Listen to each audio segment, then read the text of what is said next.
Desde ProDesarrollo, el próximo 30 de septiembre vamos a actualizar nuestro informe anual de informalidad,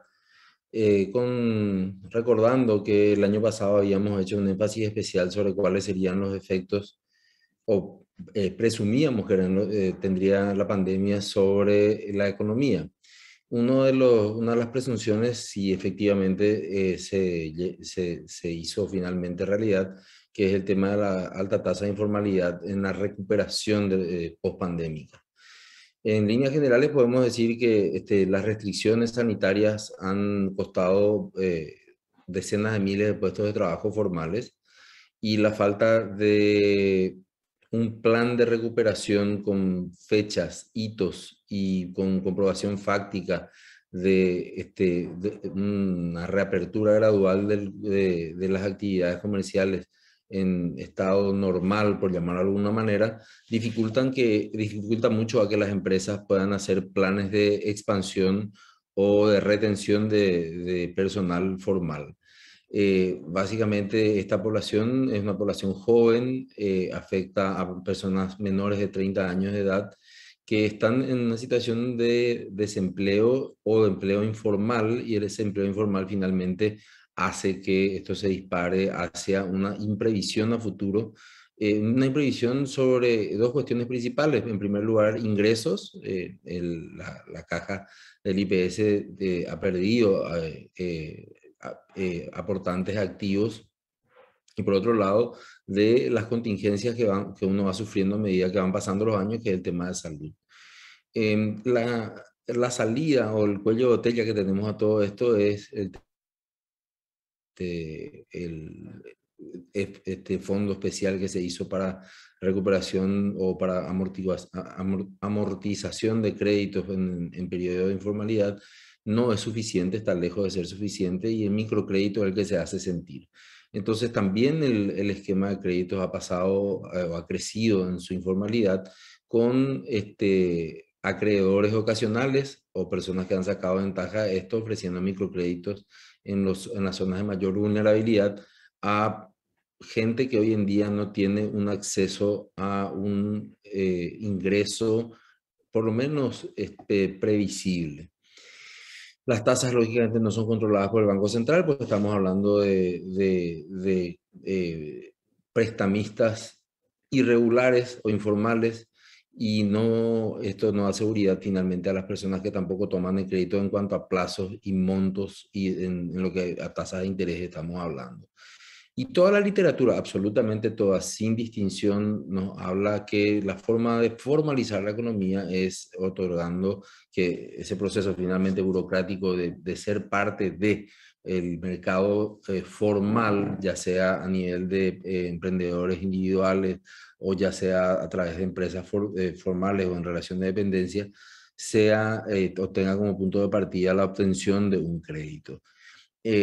Así que tenemos un año 2022 en donde estamos sintiendo, o sea, de fines de este 2021 ya estamos sintiendo algunos coletazos de aquella crisis, que es la mayor tasa de inflación de los últimos 10 años, que si bien es cierto, es baja comparada con países de la región, es absolutamente extraña para los niveles que hemos tenido en esta última década. Los precios de la canasta básica se dispararon, los precios de las carnes y de las verduras se dispararon, y eso afecta notoriamente la capacidad de consumo de la gente y finalmente está degenerando en una inflación. Así que las medidas correctivas que se deberán tomar tienen que ir más allá de estas leyes que se aprobaron últimamente en el Congreso. La penúltima, por citar nada más, fue la ley esta de recuperación económica, en la cual vamos a hacer uso de nuestros derechos preferentes del Fondo Monetario Internacional a cambio de la línea de crédito, hay que decirlo en esos términos, donde la relación no es uno a uno, no es que un derecho preferente de crédito es un derecho, un dólar, sino que vamos a terminar debiendo al fondo. Y hoy un nuevo crédito de 150 millones de dólares del Banco de Desarrollo de Latinoamérica, el CAF,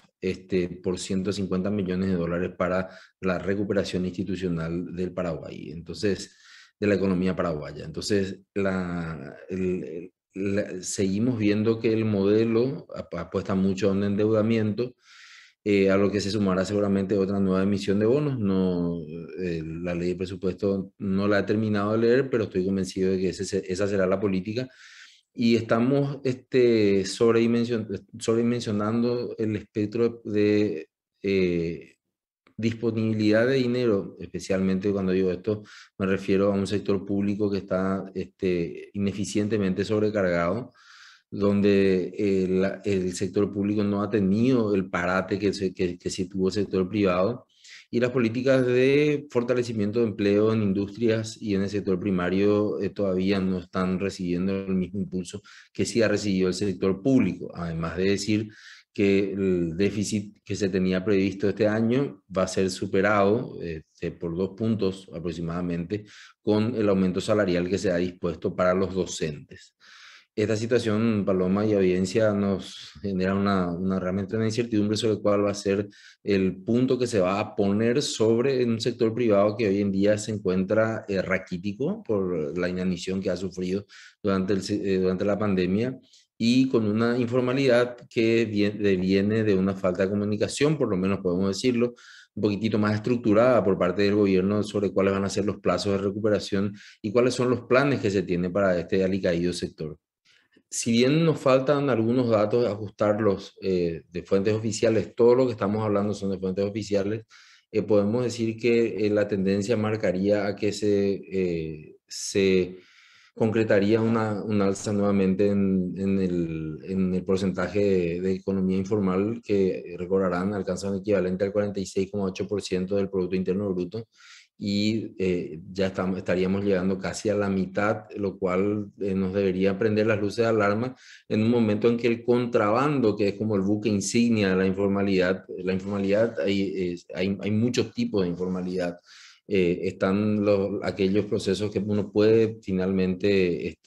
blanquear su situación, como el tema de evasión impositiva, como el tema de contratación en negro y demás, pero hay otros que no, como el tema de el narcotráfico, tráfico de armas, las redes de contrabando. O sea, allí lo que ha dicho el director de aduanas días atrás no es poca cosa. Dijo que hay senadores que están vinculados con el crimen organizado, o sea, no es que están vinculados con un grupo particular de contrabando de tal o cual producto, sino que en realidad estamos hablando que las rutas, porque lo que vale dentro del contrabando son las rutas. Esas rutas son manejadas por grupos que responden a una organización internacional que es mucho más efectiva que cualquier organización internacional, ya sea de estados, de gobiernos, de uniones aduaneras y demás que tenemos, y son mucho más eficientes. Son mucho más eficientes, se maneja mucho más rápido, tienen mucho menos burocracia, y finalmente es como quien tiene un uniforme. El uniforme es una expresión en sentido figurado. Quien tiene la camiseta puesta de autoridad, cuando se corrompe, genera una desconfianza en la institución pública que no la tienen o que van ganando estos grupos que están manejando estas rutas de informalidad. O sea, es el fenómeno de la frontera mexicana, por ejemplo, ¿verdad? Donde la gente dice abiertamente que confía más en los narcos que en los propios policías, entonces, o que cualquier representante del Estado. Y esto también ocurre porque la debilidad institucional que tenemos, a la falta de cumplimiento consecutiva de normas, hace que tengamos una escasa credibilidad en materia de control, o que las personas que ejercen el control sean muy vulnerables, ¿no? Y allí es donde tenemos que empezar a rehacer nuestro tejido social, en donde haya un sector privado que no se apee de una conducta formal y honesta, y haya un sector público que deje de pedir o de conceder derechos como si fuesen realmente un activo de cambio. O sea, aquí para meter una mercadería o para agilizar un trámite, ya sea en aduana o en el Poder Judicial, uno tiene que estar aceitando, entre comillas, la máquina. Y creo que eso es una práctica que hace que este tema de la informalidad sea un mal voy a ser optimista, de mediano plazo por lo menos, de mediano plazo por lo menos.